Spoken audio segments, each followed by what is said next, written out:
Samantala, report mula kay Edniel Parosa. Anong report ni Edniel? Ang Armed Forces of the Philippines sa Joint Exercise Dagat Langit Lupa Lakay o Dagit pa ngayong taon na binuksan na RH-52. Edniel Parosa sa detalye. Edniel.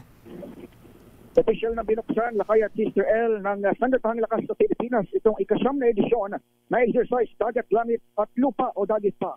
Ito ang AFPY Joint Exercise na nalawakan ng major services ng Philippine Army, Navy at Air Force. Sa seremonyang isinagawa rito sa Camp Aguinaldo, pinangunahan mismo ng AFP Chief of Staff General Romeo Browner Jr.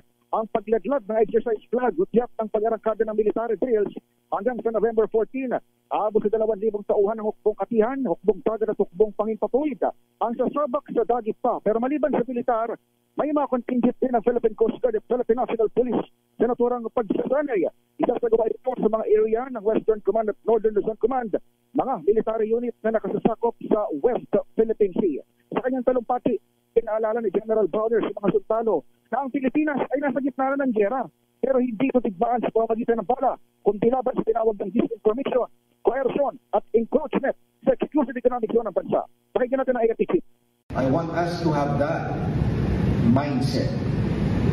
We are not at war with bullets and bombs, but with disinformation, with coercion, and with encroachment into our territories, into our exclusive economic zone.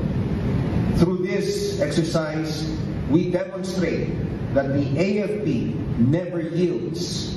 We will adapt, we will anticipate, and we will act decisively. Ang tinig ng AFP Chief of Staff. Ito si Edniel Parosa, nag-uulat para sa DZRH. Una sa Pilipinas, una sa Pilipino. Daming